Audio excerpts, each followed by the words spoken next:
Hi friends, நீங்கெல்லாம் நல்லா இருக்கீங்கன்னு நம்புறேன். 47th டே 5.08 கிலோமீட்டர்ஸ், ஏறத்தாழ ஒரு 30 நிமிஷம் இருக்கு இன்னைக்கு ஓடி முடிக்கிறதுக்கு. ஓடி முடிச்சுட்டு எப்பவும் நம்ம வழக்கம் போல நின்றுட்டு இருப்போம் பார்த்தீங்களா, அதே இடத்துக்கு தான் வந்து நம்ம நின்றுட்டு இருக்கோம். இன்னைக்கு வந்து பார்த்தீங்கன்னா சரியான வேர்த்து ஊத்துது. ஏன்னு கேட்டா இன்னைக்கு வந்து 2 ரவுண்ட் ஓடி இருக்கோம். ஃபைனலி ரொம்ப நாள் கழிச்சு 2 ரவுண்ட் அடிச்சிருக்கோம். அதனால பார்த்தீங்கன்னா ரொம்பவே வந்து வேர்த்து ஊத்துது. கை கால் எல்லாமே வந்து வேர்த்து ஊத்தி குளிச்சுட்டேனே சொல்லலாம் வேர்வையிலேயே. இந்த வேர்வை இந்த இதெல்லாம் வந்து பார்த்தீங்கன்னா ரொம்ப ரெஃப்ரெஷிங்காகவும் இருக்கு. மைண்டை வந்து ரொம்ப பாசிட்டிவிட்டியாகவும் வச்சுக்கிறதுக்கான ஹெல்ப்ஃபுல்லாக இருக்கு. ஏன்னு கேட்டிங்கன்னா சில டைம் நம்ம ரொம்ப லோனாவோ இல்லை ரொம்ப டிப்ரெஷனாவோ ரொம்ப ஃபெயிலியராக நம்ம ஃபீல் பண்ணிருக்கோம்னா அந்த மாதிரி சூழ்நிலையில் நமக்கு வந்து எப்படி சொல்றது, நைட்டு வந்து தூக்கமும் வராது. ஒரு மாதிரி வந்து என்ன நடக்க போகுது அடுத்து அப்படிங்கிறது வாழ்க்கையில ஒரு கேள்விக்குறியா இருந்துட்டு இருக்கோம்.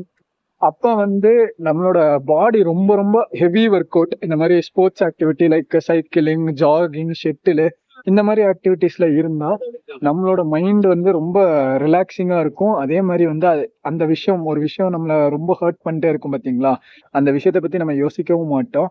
அதுல இருந்து நம்ம வெளியே வந்துருவோம். மோர் ஓவர் வந்து நம்மளோட பாடியும் ரொம்ப டயர்ட் ஆயிரும். எதை பத்தியும் யோசிக்காம நைட்டு ஒரு நிம்மதியான ஒரு தூக்கம்.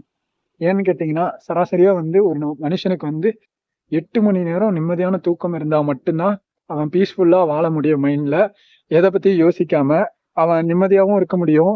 அதுக்காக நம்ம எவ்வளவு வேணாலும் ஹார்ட் ஒர்க் பண்ணலாம். லைக் பிசிக்கல் ஆக்டிவிட்டியில நம்ம ஈடுபட்டோம்னு வச்சுக்கோங்களேன், நம்மளோட மைண்டும் வந்து ரொம்ப ஸ்ட்ரென்தனா இருக்கும்.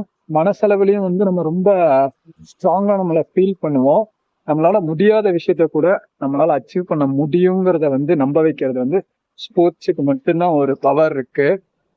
47th டேவை நம்ம கம்ப்ளீட் பண்ணிட்டோம். இதை பத்தி நீங்க என்ன நினைக்கிறீங்கிறத வந்து கீழே கமெண்ட் பண்ணுங்க. மேற்கொண்டு அப்கமிங் வீடியோஸ்ல நிறைய விஷயங்களை நான் ஷேர் பண்ணலான்னு இருக்கேன். ஃபர்தரா 47th டேல சைன் ஆஃப் பண்ணிக்கிறேன். Tata, bye by.